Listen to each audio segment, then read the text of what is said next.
Hello. Hey. And we have Miss Ashlee Stone. Yes. Joining the Flourish podcast / videocast. Episode 3. Adult entertainers and sports figures. Relationship shenanigans and whatnots. Yes. How are you doing today? I am doing great. I'm actually really excited to be here.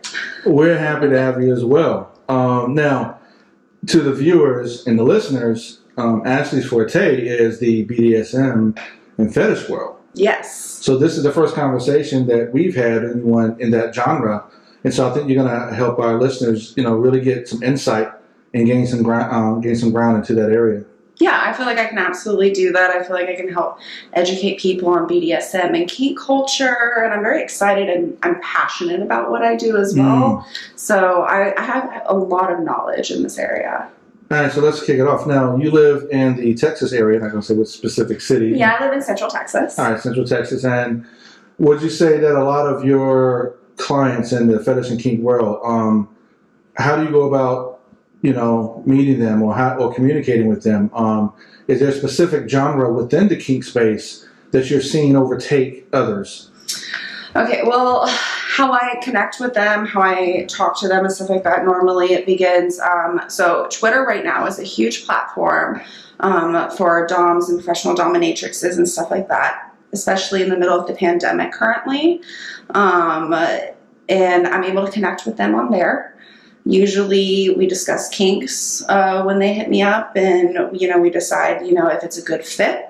Most of the time it is, because I don't have too many hard limits as a dominatrix. You really can't have too many hard limits, because your job is to curate an experience that is safe, sane, and consensual for someone.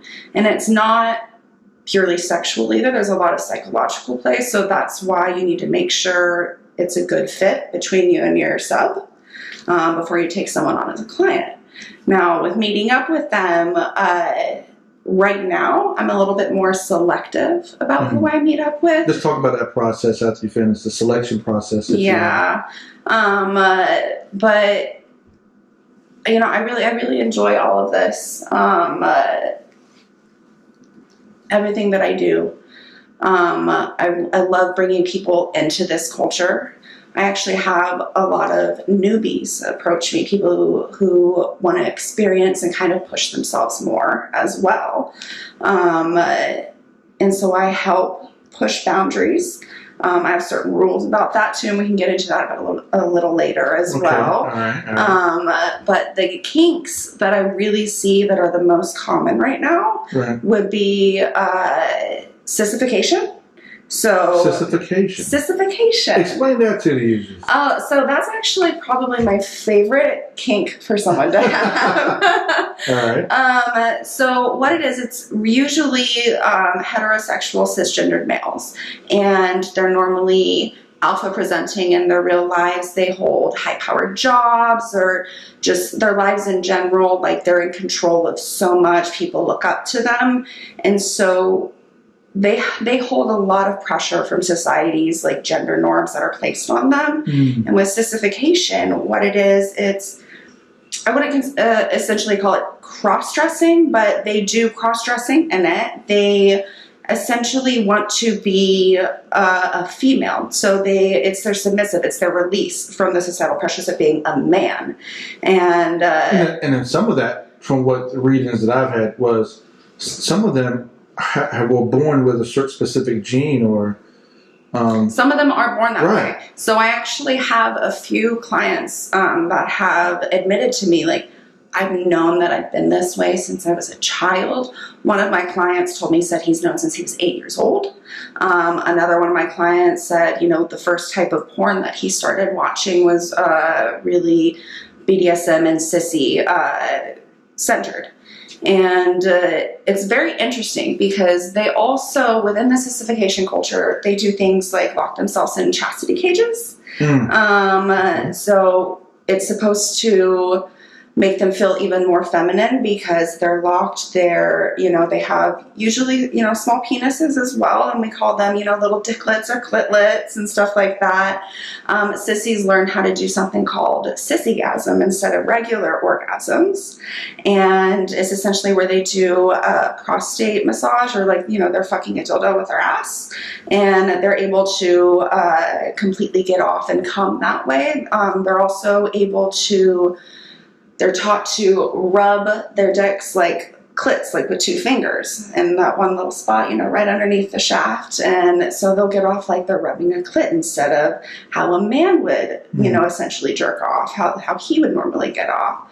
And they also, even though they are heterosexual, they are very easily, I wouldn't say coerced, but because it's something that they enjoy doing. They like being dominated by someone and being told to use their holes because that's all that they're good for while they're in sissification. And so we usually bring in a heterosexual male for them to suck and to be fucked by. And they just are essentially a fuck toy, and they enjoy that. They're being little cum sluts, and it's a very interesting kink. There's a lot of psychology behind it, but so that's one kink, though. That is just one. So kink. Let's one of the things that when we were looking at the types of questions to ask is, in the last say 3 to 4 years, how has the fetish community shifted? Obviously we've had this pandemic and things were fast forwarded. Mm-hmm. I want you to answer that one, and then get into what are the 3 areas of focal points within the fetish community that you say sissygasm is one. Mm-hmm. I've read also Findom. Yeah, is another one. And so if you can just give us a background on what has really changed within the fet community. Mm-hmm. No, Fet Life didn't ask us to do that. But anyway, and then what are the top genres that you seem to really gravitate to? So. Okay, so the way that it has changed in the last few years is, and I hate saying this, but the BDSM movies that have come out, and I don't know if I can say their names, for legal purposes. Let's hold off on saying the names. Yeah, but those. While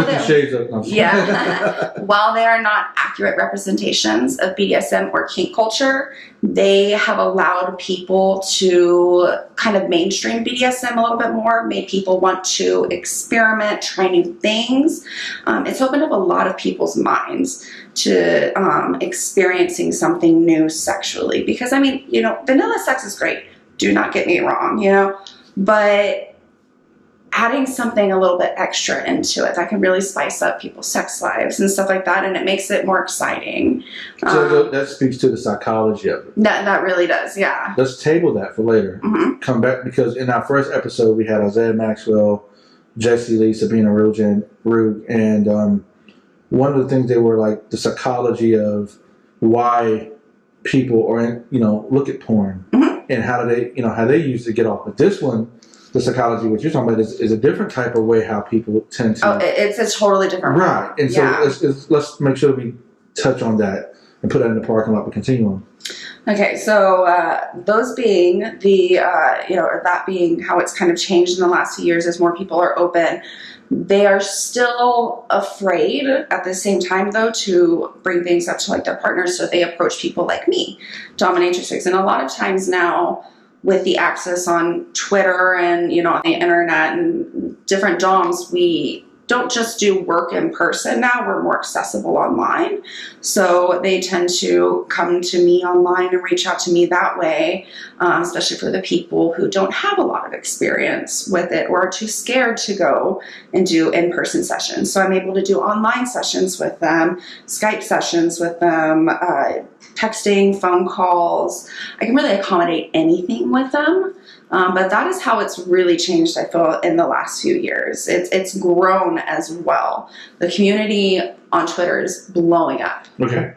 Here's the thing. The community on Twitter is blowing up. is that held different than, say, or is it specific websites that still dominate? So there are websites that focus on, femdom and stuff like that, especially selling clips, like mini clips and stuff like that would be a website that there's a lot of, it's Findom based essentially, and I Want Clips is another one. Those are all Findom based. Findom, financial domination. Not, so that's Findom. Okay. Femdom is female domination. Female domination. Yeah, so I do both. All right, let's go there. Because this is, when I look at, your timeline and others, I see Femdom, Femdom, and I see Fin, Findom. And I'm like, okay, what the hell? This space is intriguing because from a production standpoint, but go there.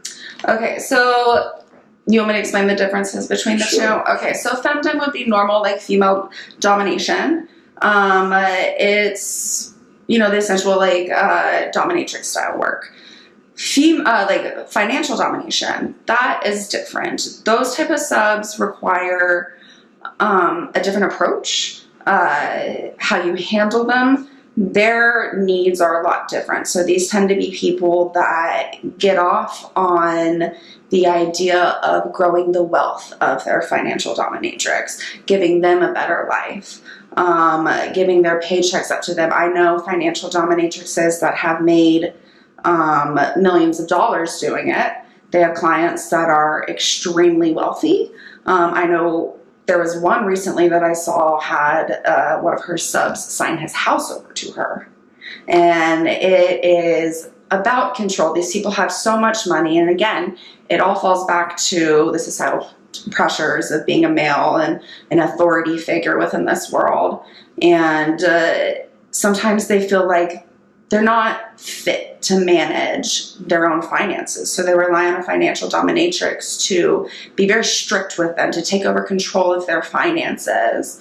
And there's a few different aspects involved in it, like humiliation. They also enjoy the aspect where they're like a little bit scared, because some of them will hand over credit card numbers. Some of them will hand over bank account information, and you do absolutely anything that you want with that, and they have no say over it. They have given you full and absolute control of dominating their finances. And so I have people that will send me money just because I exist, just because I'm there, because they think that I am deserving of, a better life. I already have a lot of money, and they're aware of this, but they love the fact that it continues to grow my wealth, to make me wealthier, to put me in a better place in life. And it's also a way sometimes of them just spoiling someone without any judgment. It's different than sugar babies because there's not a lot of return from financial doms.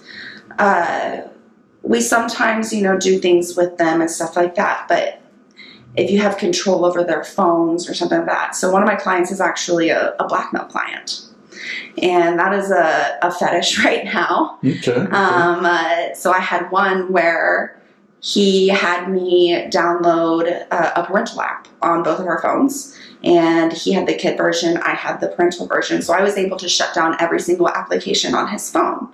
And he enjoyed when I would ignore him or when I would shut down his applications. And for me to turn them back on, he has to pay me in order to turn them back on. And this is consensual blackmail. I would like to state for the record that none of this is, done in a legal manner. These are all people that have, asked for these services and want these services. They want someone to be cruel and relentless, and because sometimes they'll be in a headspace where they're like, no, like, I don't want this anymore. And they do want this. Mm-hmm. It's just there's sides of them where they want to play like the game. Like, I can't keep doing this or I'm broke. And they're lying. And they get off on all of this.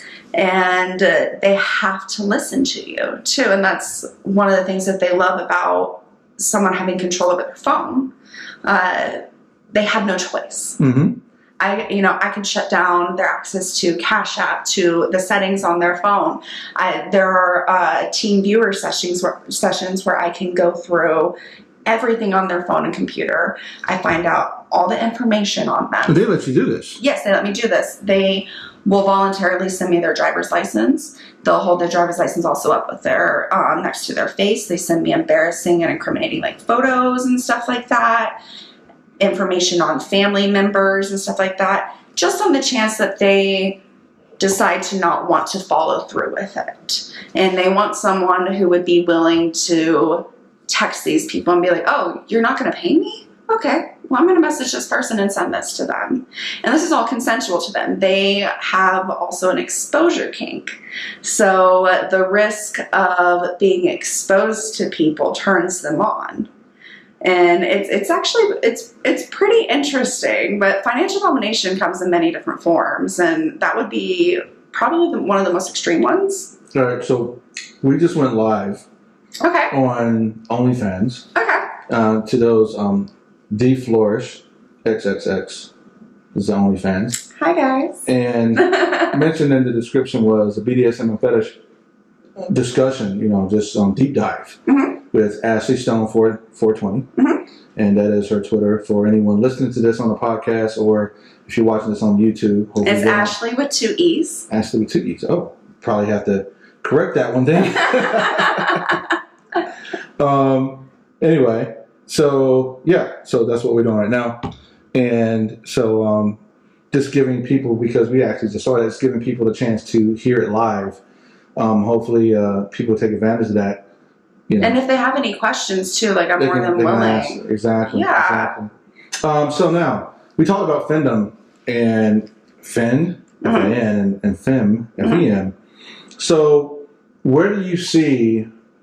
I'm going to go back to where you said the psychology of it, and I think that's one of those things where I think there's a misinterpretation. Yes. There's large misinterpretations when it comes to BDSM and kink culture. Let's go there. Okay, so one of the biggest misconceptions when it comes to BDSM and kink culture is that it's all about like bondage and domination and sadomasochism and stuff like that. That's not true. I mean, it is to an extent, but people believe that it can, be violent in certain ways, and they don't understand what the psychology of it. So when you have a submissive, you are in charge of their well-being. They do what is called a total power exchange, a TPE.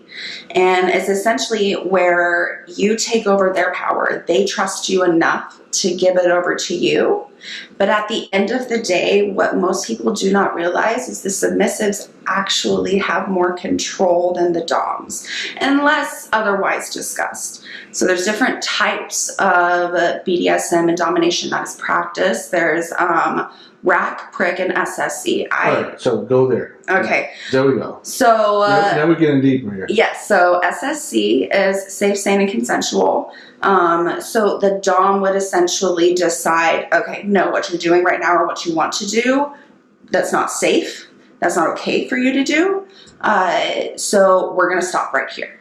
The dom has the power to stop if the sub, because when you get into a sub headspace, like very deep into it, it's hard to say no to doing things, or you want to go deeper. You want to do, more hardcore things when you're in this sub headspace because you're in a very vulnerable space. So that's why I like to practice SSC. However, there is prick and rack. So prick would be the exact opposite of SSC. So prick is basically like a personal risk awareness. Like you're in charge of anything that happens. So say you were to get injured within the session, you are in charge of that. It is not my fault. You are already aware of the risk that can come along with this. You may not even know what we're going to do the entire time, but you have given consent to let the dom, female, male, whoever, take complete control, do whatever they want, and you can't say no. So rack is a little bit more in between because that's risk aware consensual kink, And that is, you're aware that there are... RACK. Yes. Risk Aware Consensual Kink. Yes. Okay, for those who didn't put that together, okay? Yes. And so that's kind of in the middle of prick and SSC. So they're aware that injuries can occur, but the Dom is also still in charge of making sure that they stay safe as well. That they're not doing anything that will like permanently harm them, which is what in prick, you could do stuff like that. That's where the more intense sessions can lead to sometimes with prick. So like ball busting, doing certain things that can literally put like your genitals in danger and stuff of it, do permanent damage. And these people are okay with it, the ones that want to do prick. And that's okay too. Everyone has their own style that they prefer. Just for me, my preferred method would be SSC because safe and consensual. You know, I feel personally responsible for these people. I always feel like I have some sort of connection with my subs. You know, it's not love or anything like that, but it is, I do care for my subs and the well-beings. I actually do mental health checkups on a lot of my subs as well that have disappeared, you know, gone off and contacted me for a while because I want to make sure that they're at least in a good headspace. So also with safe, sane, and consensual, especially when you're doing an in-person session, one of the things that a Dom should do is aftercare. So aftercare is extremely important within BDSM community. It is essentially, once you are done with the session, you reward them. You tell them, you know, that they're good, they did great. You bring them back down into like a normal, regular, neutral headspace, because leaving someone in a submissive headspace and then just leaving can really fuck them up psychologically. It can leave them with doubts about their worth, or, you know, can make them feel really shitty about themselves, or question their existence and stuff. So it's incredibly important, no matter which way you do it, you know, whether it be prick, rack, or SSC, to bring someone back into a neutral headspace at the end of a session. Speaking of, do you find, are there clients who actually, you know, that look for your talents? Let's call them talents, okay? Do they, are there clients that want to fly you to where they are, finding you, or are they pretty much more so the regional area? So, with me doing a lot of my work online during the pandemic right now. The pandemic changes things. It does. It changes a lot of things. However, there are clients that do want to fly you out to places, or that do want to travel to me and, you know, do sessions and stuff like that.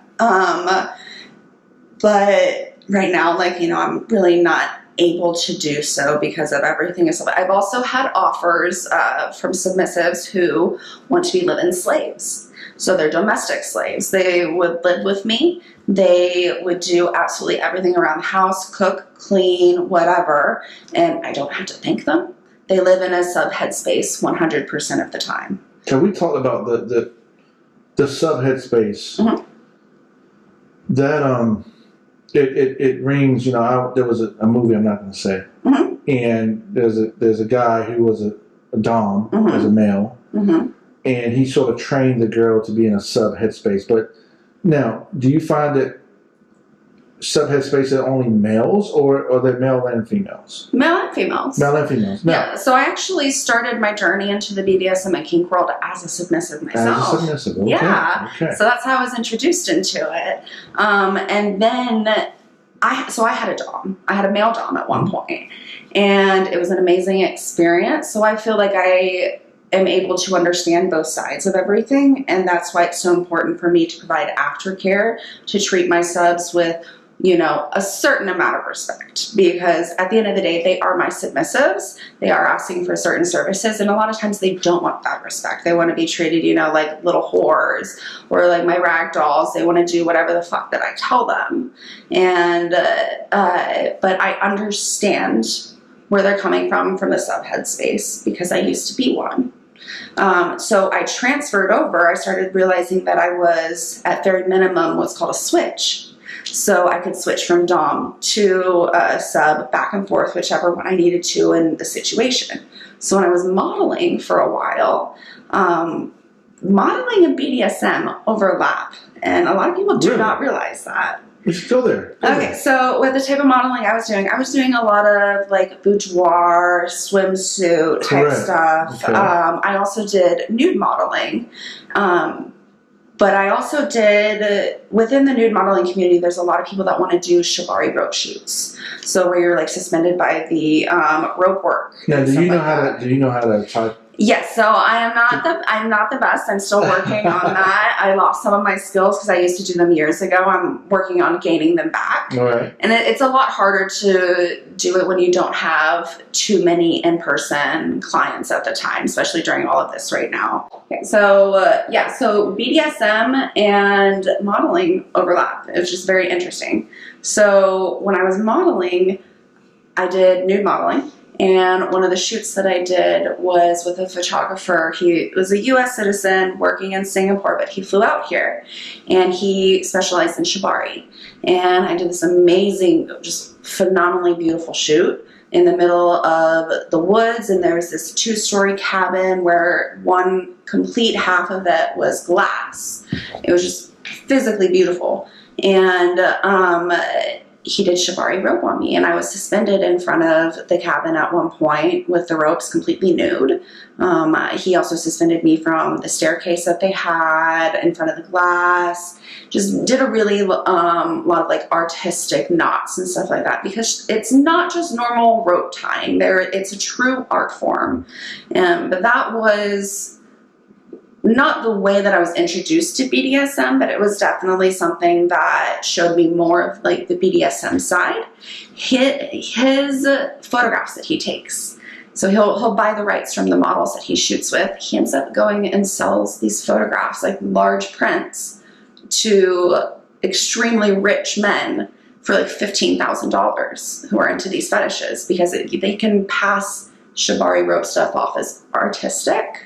And it is artistic, it really is, but it's also very fetish based.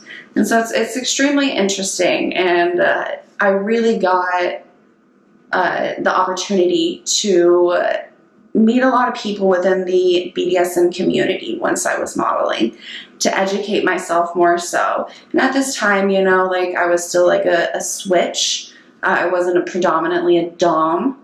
That developed later on as I got a little bit older. I realized that in general, I have a very dominant personality. Even just my interactions in my everyday life with people that I know, I have a very dominant, loud personality. I kind of take over things, take control. I've always been a leader. And once I started doing doming for fun when I was in the modeling industry, I really fell in love with it. And I was being educated about it through these people, and I really did just fall in love with it. It was amazing.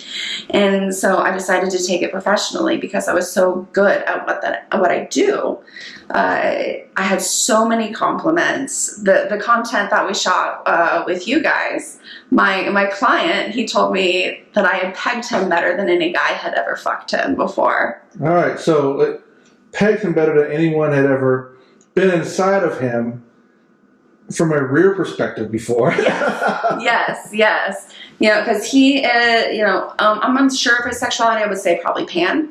But so he considers himself queer, and he has a partner that is biologically female, but he also enjoys males as well. And when I pegged him, when I was fucking his ass with my strap on, he said it was the best that he had ever had. So I honestly took that as a compliment. I really loved that. And it goes to show that, one, that I'm good at my job, but two, that I'm passionate about it too, because I took pride in the fact that he told me that. It was a true compliment to get feedback like that from a sub, because you do end up caring about your subs in a specific way.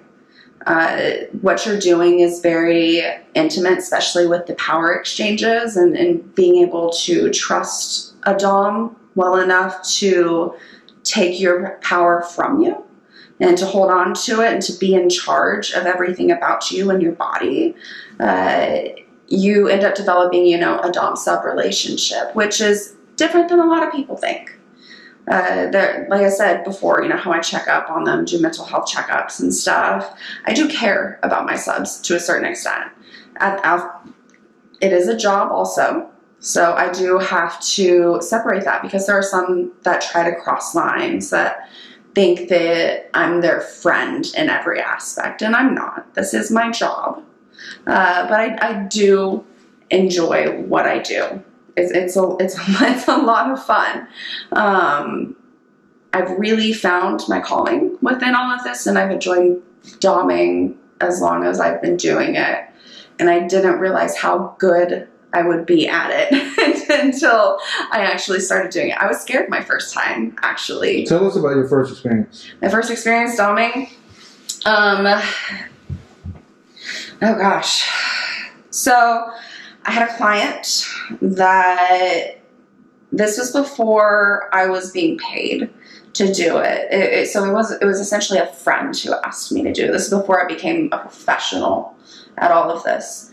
And they wanted me to do some pet play. So people have pet personas within the kink community. That's why you'll see a lot of people that wear the headbands that have the cat ears or bunny ears and stuff like that. They have pet personas. And that one was, I think I felt like it was a really good introductory session with someone, because pet personas tend to not like humiliation. They like to be praised and told how well they're doing a good job, but also having someone in control.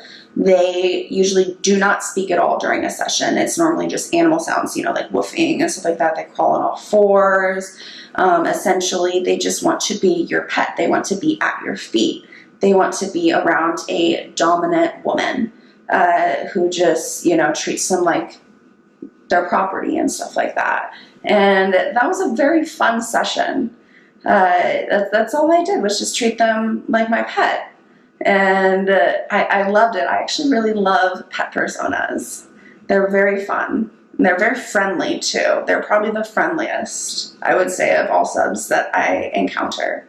Okay. Yeah. But I mean, there's people in every different kink, just like there is, in every different race and religion that, are bad names for that kink. But in general, pet personas are my favorite. But you have to stay in character. You have 100%, you cannot let up out of character unless they say so. So with my subs, I have the green light, yellow light, red light system. Red light would be hard limits, yellow would be soft limits, and green is obviously a go. With the yellow light stuff with my subs, to me, I discuss with them, I say, everyone should try something once. Yes, now you're allowed to have hard limits, but you can't definitively say that you do not like a specific kink unless you have experienced it one time. And so that's usually what lands in the yellow light spectrum of my site. Yeah. So they can say, I usually give them the opportunity. I say okay, since that one is a yellow light one and you have discussed that with me, if you say yellow light on something, I will continue to push a little bit further to try and get you through that space, because sometimes new kinks can be scary. New different fetishes, experiencing new different things, it can be frightening for a submissive. And so I try to push them a little bit further and continue doing so. But if they say it a second time, that's when I will stop. One thing people don't realize, like I said, is that while the dom is in charge and has the power, ultimately at the end of the day, the submissive has the most power, because they have the power at the end of the day to say, stop. That's the thing about domination, is there is an aspect of consent within it, and within the BDSM culture. Consent and communication are of the utmost importance. And it is incredibly, incredibly important for you to listen to your sub, because you don't want to do damage to them psychologically by continuing to do something that they aren't comfortable with. It can make them feel guilty or not want to session anymore, or make them feel scared. It can make them regress mentally in certain aspects that you've worked on with them.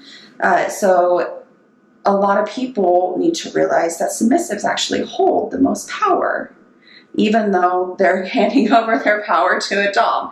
And, you know, it's a very interesting dynamic, but it's all consensual, and that's the most important part about it, is that people have agreed to this. So like in that certain movie that, you know, we're not stating, in that movie, most of what he did was not consensual. That stuff was kind of forced on her.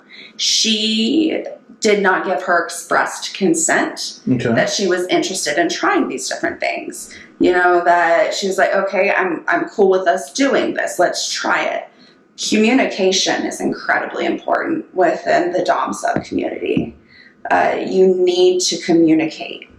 And that actually kind of leads into the relationship aspect. So there are a lot of people that live lifestyle BDSM that are partners, you know, married, husband, wife, husband, wife, whatever.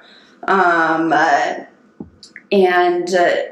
I almost feel like people who live within the BDSM lifestyle, those couples maintain better communication than regular couples, because you have to communicate about everything that you do sexually, which is one of the most vulnerable parts of yourself. But as a society, we all, you know, society, especially with certain movies, has opened itself up to, you know, to that. The question that, you know, that's ringing in my head now, though, is, you know, someone's going to listen to this and see this, and they just hear what you just said about relationships, and they're going to be like, now I don't know if you can go there or not. They're going to be like, well, what about her relationships? You know, she you know, because, you know, she's sitting there like, you know, she's a doctor, etc. You know, what about her relationship? So how, and we don't have to go to certain depths, but how has this world affected your past, present, future? Okay, so with past relationships being in this, it has affected it, because there are some people that are not in, there was one person specifically that, you know, wasn't really into the lifestyle, did not understand the culture behind it, and the relationship ended up failing in the end. My communication on my end was very high. Everything that I do with my subs and within my job and stuff like that is communicated to my partner in a way that still maintains confidentiality, you know, for my subs, because I don't want to give away any private information that they trust me with. But my partner would know what I do. Now that I'm dating more so and stuff like that, I have found that if someone is not open to what I do, it's just not going to work. Right, keep it moving. Yeah, you know, yeah, keep it moving, because like I need to be able to be with someone who, one, accepts what I do and understands that this is my job. I enjoy it. It's more than a job to me. I also live in the lifestyle. So whoever I end up with will also understand that communication needs to be maintained. And I feel within my dating life now, it has helped me immensely, because I communicate so much with the people that I'm talking to. And it may sometimes seem like an overwhelming amount that I'm communicating with people, but I feel like it's important to put stuff out there up front, be honest about it, instead of just like dancing around topics, or, you know, when you're first talking to someone and you're like normally shy or whatever, and you want to present like the best sides of you and stuff. With me being in the BDSM lifestyle, I maintain great communication with the people that I talk to, because I feel the need to, and the want at this point too. It's not even just a need anymore. It's that I want to communicate with these people. I want to be open. I want to be honest, and I don't want to have to hide any aspect of my life, my job, of who I am. And so my job has really helped me get better at communication, communicating my sexual needs, communicating my relationship needs, my emotional needs. It's actually pretty interesting how it has helped me in a lot of those aspects. And I really do believe that couples within the lifestyle tend to have better communication than those without. And I'm not saying it's a catch-all for everyone. I know that there are people who live, relatively vanilla relationships and have great communication, but it is essential in a BDSM or lifestyle relationship. So therefore, like, they have to maintain communication, even if it's, a simple text or whatever about, something small, or having a sit down with someone and discussing, like, hey, I'm interested in trying something new. Would you be into doing this? And then the person can reply back and be completely honest whether they're interested in trying that or not. I have a client that is engaged, and he is open with his fiance about his fetishes. However, his fiance is not interested in participating in most of his fetishes, so she knows that he has a dom. And there are a lot of relationships and people that are married and in relationships that have doms on the side, and it helps because they still, again, it teaches them to maintain communication, and that's how they're able to be open and not hide it from their significant other, which I really love when subs are able to do that. Unfortunately, there has to be a maturity level. Yes, there does have to be a maturity level. And that comes with time. And there also has to be an acceptance level, too, because there are a lot of people that fight their kinks. They think that they're not natural, or because of the stigma that society places on BDSM culture and sex work in general, there are a lot of people that feel that they have to hide their kinks. I have another client, he's a sissy, but in his regular life, he has been dating his girlfriend for many, many years. His girlfriend is unaware of his kinks. And now it's not like I can come out and say, you need to tell your significant other. So at the end of the day, that's not my place. My place is not within their relationship. But I do try to encourage them to come out and tell these people about their kinks, because I want them to live their authentic selves, not feel like they have to hide who they are, change who they are depending on who they're around. And then it's also created a very dangerous place for subs, because some people, when they repress it for too long, hide it from the people around them, it becomes dangerous. It becomes dangerous. Once they have an outlet available for them to explore that kink, they want to continue to go further and further into dangerous territory. One of my subs, this is an online one, he had a dream about me dominating him, and he contacted me and wanted to kind of recreate this dream. So he's having a dream like Martin Luther King. Yeah. But he wanted to be dominated, okay. Yeah. So he had a dream that he had a session with me, and the session was, so since he's a Skype client, because he lives on the West Coast right now, I went to Walmart with him on Skype. He was wearing lipstick underneath his mask. He'd actually wiped his mask on his asshole beforehand too, because he likes the humiliation aspect of being a sissy. He went there. We went shopping together. He bought a few items, like a dress and some like fuzzy slippers, bra underwear, and then he didn't have any toys, so we found some suitable food for him to be able to use as like anal toys. So he also enjoyed what's called coerced intoxication as well, which is actually pretty common. A lot of the subs like to be intoxicated and told how much to drink and when and stuff like that, to get them even more into a submissive headspace. It helps kind of like allow them to reach that point. But we went and did all that on Skype. He went back to, the place that we were going to session, and I was on camera with him. But one of the things that he had dreamed about doing too was kissing a toilet seat at, the public place that he had gone shopping at.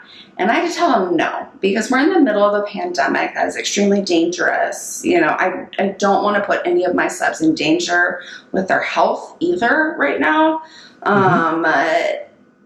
Maybe if we weren't in a pandemic, yes. But I feel like that is something that's not safe. And again, since I practice SSC, that's not safe, sane. You know, it was consensual, but it was not safe or sane. So I had to tell him, no, you can't do that. So we went back to, you know, his place on Skype. He did some crazy stuff that you would not even be able to imagine. And I would say the things that he does is actually some of the most degrading and intense things that one of my subs will do, because he represses it for so long and because he tries to fight it for so long. So when he has the chance to have an outlet, he'll do absolutely anything that I tell him to, anything that he's dreamt of. You know, I could literally make him, if I wanted to, eat piss and shit. You know, like he really, really would. And then he would thank me for it afterwards. We had a question actually that's come through. Okay. And I did a Twitter post. And one of the questions is, what advice do you think people need just starting out in the industry? Now, that's really a loaded gun, because I don't know if that is starting out as a dominatrix or if it's starting out as a sub, but what advice do you think people need just starting out in the industry? And then the second one is, what is your guilty pleasure? Okay. Okay, so for advice starting out in the industry, research. Research, research, research. You need to feel like you are confident enough in understanding a kink before you start taking on clients that have those kinks, because you could really do damage to someone psychologically. You need to feel comfortable with what you're doing with them. If you don't know what you're doing, it's a recipe for disaster. You're also not going to be successful anyways when you're doing that, because you're not going to have returning clients. There's going to be clients that are not happy with the outcome of what just happened, and they can tell when doms are lazy, when they haven't, or when they're brand new into it. They're a lot smarter than people think. They play psychological games with doms as well. And so it's a constant psychological battle between subs and doms. And I would definitely say research is your best bet first. Learn how to do things safely too. If you're going to do in-person sessions, you also need to make sure, if you do in-person sessions, you have sex worker friendly bodyguards. That goes with you as well. Someone who can either be like outside the door or in the room, not really paying attention, but always keeping their ears open. So that's just for the safety of the dom as well, because there have been incidences where people try to set up sessions and doms end up getting attacked.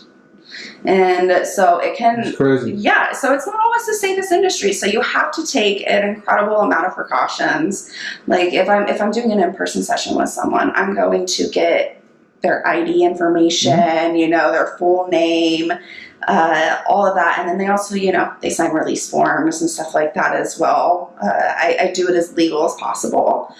And there's a lot of precautions that you have to take safety-wise, whether it's for your physical safety, your legal safety, anything like that, because you don't want something coming back and harming you in any way. And since it is a lot of psychological play, you need to make sure, because there are some people that do like set up sessions out of, they want to be in kink culture, but they also hate themselves for it. So therefore, that's how a lot of doms can end up in sticky situations and dangerous situations, because like these people hate themselves so much that they kind of want to take it on the dom. So that's why it's very important to like maintain security as well.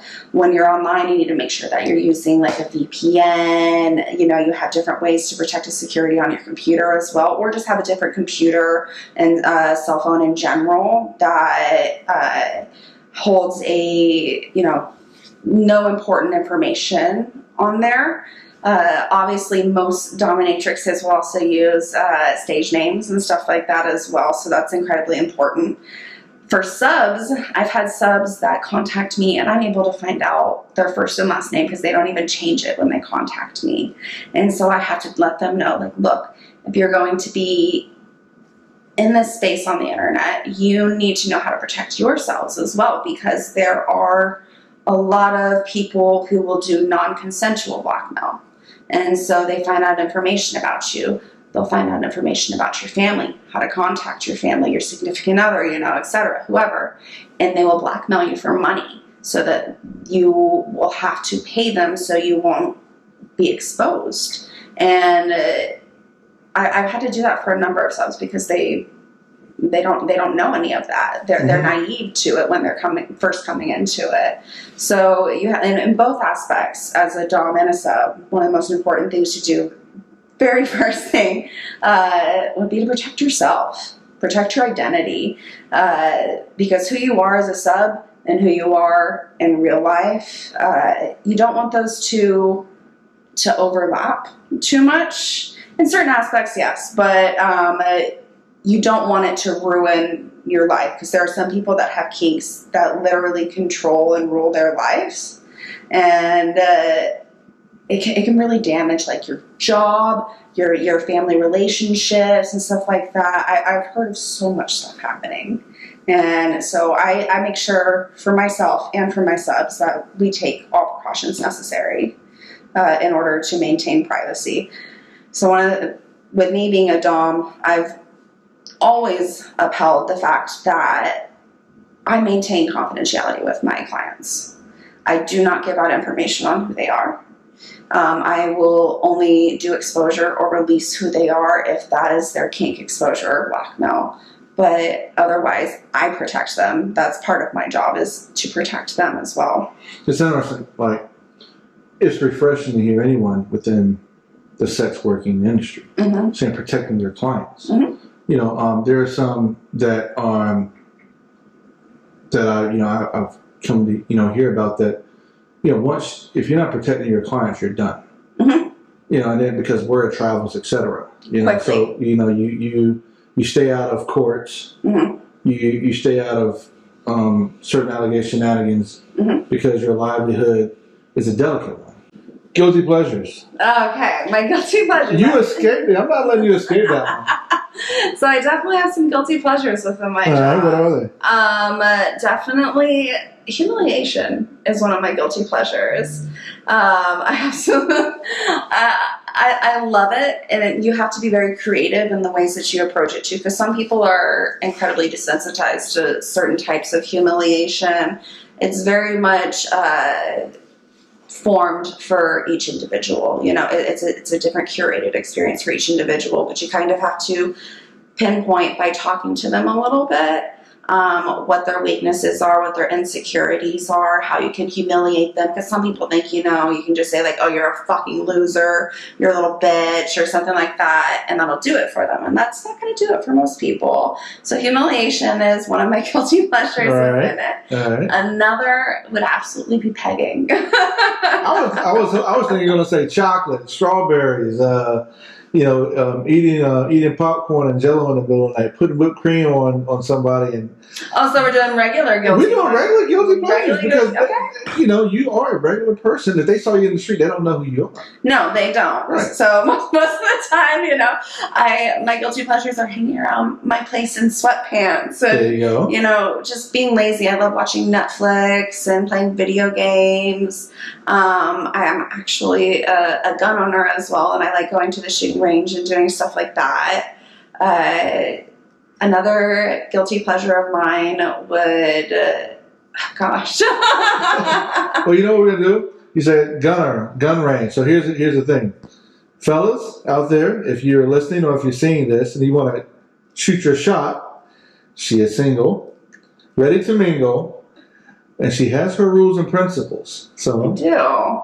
Thank you very much, Miss Ashlee Stone, for joining us today. Anytime. We're going to look for more of her videos. We got to say who pays the bills. The Flourish XXX.com and the Flourish Fetish.com, where you can find her at exclusively right now, but before she branches out and gets too big for us. Anyway, thank you, Miss Ashlee Stone. No problem. Thank you for having me. Awesome.